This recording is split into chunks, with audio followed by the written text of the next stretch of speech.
warahmatullahi wabarakatuh. Apa kabar anak-anak ibu semuanya? Semoga selalu dalam lindungan Allah Subhanahu wa taala. Nah, sebelum belajar kita berdoa terlebih dahulu. Berdoa dimulai. Berdoa selesai. Nah, anak ibu, minggu lalu kita sudah membahas tentang sistem kardiovaskular. Nah, di mana sistem kardiovaskular itu terdiri atas 3. Apa itu yang 3? Yang pertama itu ada, ya benar, ada jantung, kemudian ada pembuluh darah, dan ada darah. Nah, minggu lalu kita sudah membahas tentang jantung. Nah, sekarang kita akan membahas tentang pembuluh darah. Nah, apa itu pembuluh darah? Pembuluh darah, pembuluh darah adalah saluran yang akan mengalirkan darah ke seluruh tubuh. Tujuan pembelajaran kita pada hari ini adalah diharapkan nanti anak-anak ibu mampu menjelaskan anatomi fisiologi pembuluh darah dan mampu menjelaskan cara kerja pembuluh darah. Hai anak-anak ibu semuanya, untuk pertemuan kali ini kita akan membahas tentang anatomi fisiologi pembuluh darah. Oke, selain alat pemompa, ternyata darah juga memerlukan pembuluh darah untuk dapat beredar ke seluruh tubuh. Nah, pembuluh darah dalam sistem sirkulasi atau peredaran darah terdiri dari arteri, kemudian arteriol, kapiler, venul, dan vena. Pertama, kita lihat arteri. Arteri berfungsi untuk transportasi dengan tekanan yang tinggi ke jaringan-jaringan. Karena itu, sistem arteri mempunyai dinding yang kuat dan darah mengalir dengan cepat menuju jaringan. Nah, yang kedua kita lihat arteriol. Nah, arteriol merupakan cabang-cabang paling ujung dari sistem arteri. Berfungsi sebagai katup pengontrol untuk mengatur pengaliran darah ke kapiler. Nah, selanjutnya kapiler. Kapiler berfungsi sebagai tempat pertukaran cairan dan nutrisi antara arah dan ruang intersial. Nah, untuk peran ini kapiler dilengkapi dinding yang sangat tipis dan permeabel terhadap substansi-substansi bermolekul halus-halus saja.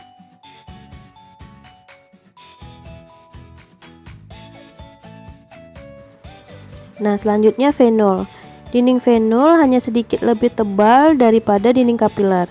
Venul berfungsi menampung darah dari kapiler dan secara bertahap bergabung ke dalam vena yang lebih besar.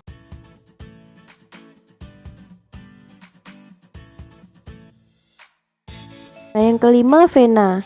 Vena berfungsi sebagai jalur transportasi darah dari jaringan kembali ke jantung. Nah, kebanyakan vena membawa darah yang kurang oksigen kecuali di beberapa tempat, yaitu 4 buah vena pulmonal, kemudian vena pada sistem portal hepatik, kemudian sistem portal hipofisis.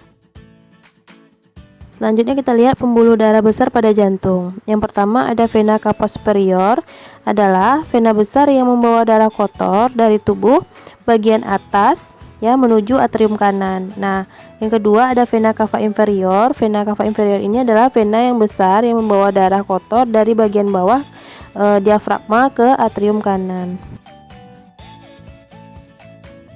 Oke, yang ketiga adalah sinus coronaria. Adalah vena besar di jantung yang membawa darah kotor dari jantung sendiri. Nah, yang keempat ada truncus pulmonalis. Nah, ini adalah pembuluh darah besar yang membawa darah kotor dari ventrikel kanan ke arteri pulmonalis. Nah, dibagi menjadi 2, yaitu arteri pulmonalis kanan dan yang kiri.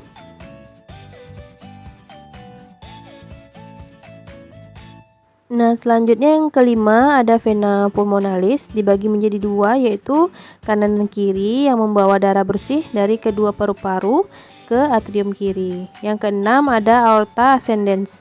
Nah, ini adalah pembuluh darah besar yang membawa darah bersih dari ventrikel kiri ke arcus aorta atau lengkung aorta ke cabangnya yang bertanggung jawab dengan organ tubuh bagian atas. Nah, selanjutnya aorta descendens. Nah, yaitu bagian aorta yang membawa darah bersih dan bertanggung jawab dengan organ tubuh bagian bawah.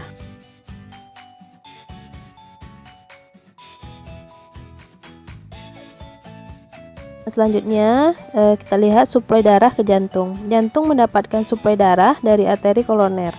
Ya, arteri koroner adalah arteri yang bertanggung jawab atas jantung itu sendiri. Karena darah bersih yang kaya akan oksigen dan elektrolit, ya, sangat penting agar jantung tetap bisa bekerja sebagaimana fungsinya.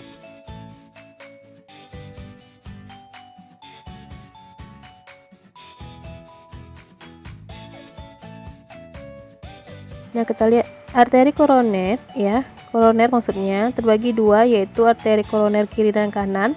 Arteri koroner kiri mempunyai dua cabang, yaitu ada left anterior descendant dan arteri sirkumfleksi. Nah, kedua arteri ini melingkari jantung dalam dua leku anatomis eksterna, yaitu sulcus coronari atau sulcus atrioventricular yang melingkari jantung di antara atrium dan ventrikel. Yang kedua yaitu sulcus inventricular yang memisahkan kedua ventrikel. Nah, sirkulasi darah terbagi menjadi dua. Yang pertama ada sirkulasi pulmonal, diawali dengan keluarnya darah dari ventrikel kanan ke paru melalui arteri pulmonalis dan kembali ke atrium kiri melalui vena pulmonalis. Nah, yang kedua ada sirkulasi sistemik, merupakan peredaran darah dari jantung ke seluruh tubuh kecuali paru-paru. Nah, sirkulasi sistemik ini dimulai dari keluarnya darah dari ventrikel ke aorta, kemudian ke seluruh tubuh melalui berbagai percabangan arteri.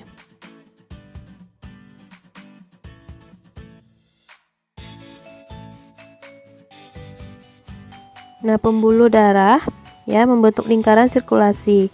Sirkulasi darah di dalam tubuh terdapat dua sirkuit yang utama, yaitu sirkulasi sistemik. Yang pertama mengalirkan darah ke berbagai organ, kemudian memenuhi kebutuhan organ yang berbeda, memerlukan tekanan permulaan yang besar, banyak mengalami tekanan maksudnya, kemudian kolom hidrostatik panjang.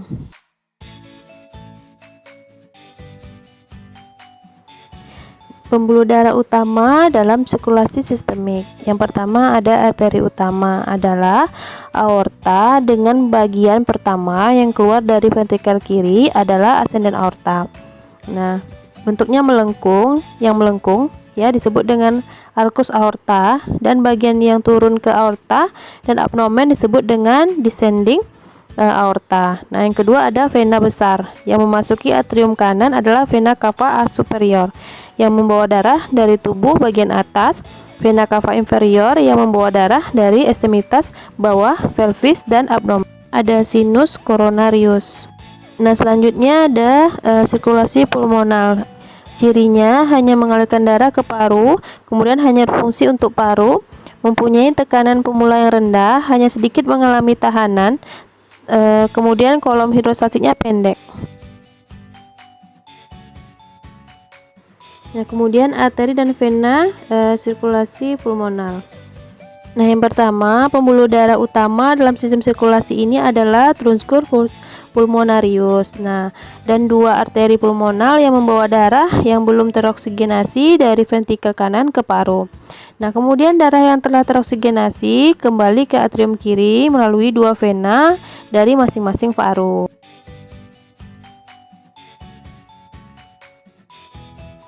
Nah, selanjutnya sirkulasi koroner. Nah, efisiensi jantung sebagai pompa tergantung dari nutrisi dan oksigenasi yang cukup pada otot jantung. Nah, sirkulasi koroner meliputi seluruh permukaan jantung dan membawa oksigen untuk miokardium melalui cabang-cabang intramiokardial yang kecil.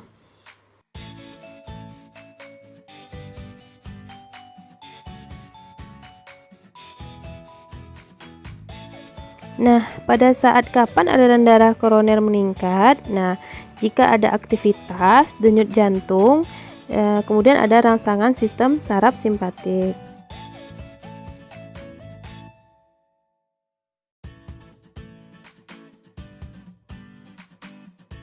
Nah, kemudian sirkulasi portal.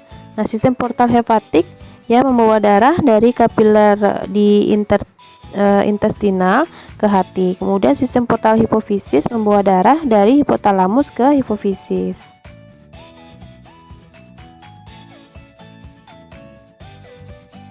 Nah, sedangkan sirkulasi serebral, otak dialirkan darah oleh 4 arteri besar, yaitu 2 arteri vertebral dan 2 arteri korotis interna. Ya, darah dari arteri vertebra dialiri cerebrum, otak besar, ya, dan bagian posterior dari cerebrum. Arteri korotis interna memperdarahi atau mengalirkan cerebrum dan kedua mata. Nah, kemudian ada juga sirkulasi di kulit. Dilatasi dan kontriksi pembuluh darah memungkinkan pengaturan radiasi panas dari sistem integumen atau kulit. Nah, ini akan terjadi sirkulasi ya. Saat tubuh mengalami panas, misalnya banyak darah yang dialirkan ke bagian permukaan dari kulit atau sebaliknya. Nah, kemudian sirkulasi di otot rangka. Otot diberikan nutrisi oleh darah dan darah juga membawa produk buangan. Nah, baik saat otot beraktivitas maupun pada saat beristirahat.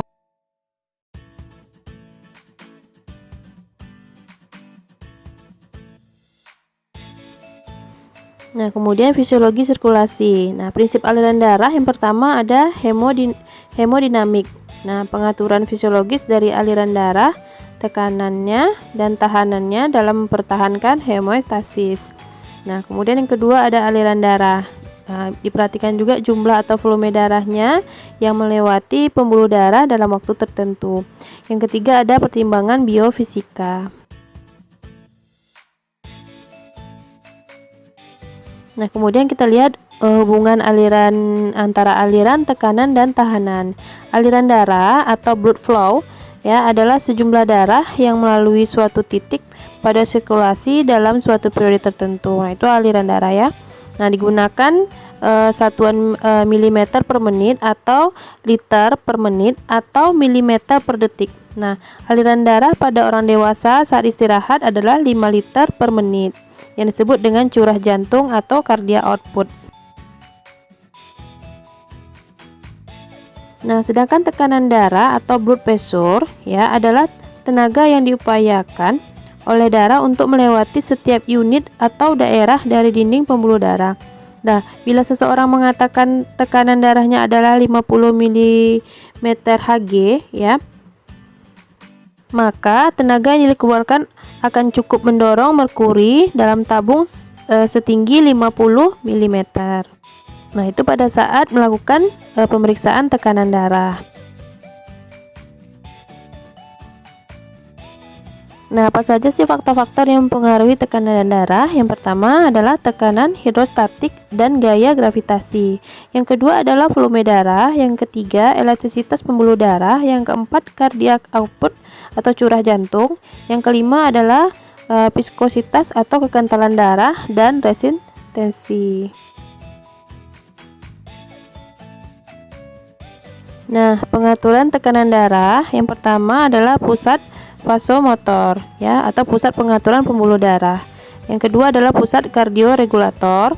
Kemudian ada baroreseptor, ada pusat yang lebih tinggi di otak dan emosi ya, hormon dan kimia, ada kemoreseptor, ada pengaturan oleh ginjal, ada pertukaran cairan di kapiler.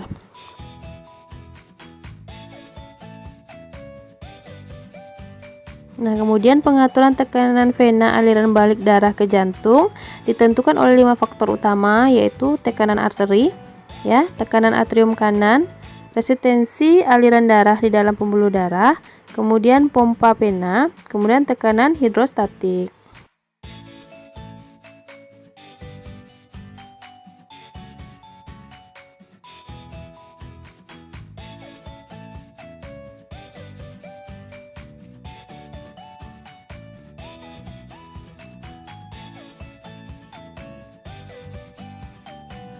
Nah, jika ada Anda yang ingin bertanya tentang video yang sudah diberikan atau ditonton, nah silakan diskusikan di grup WhatsApp. Nah, kesimpulan dari pembelajaran kita pada hari ini dapat kita simpulkan.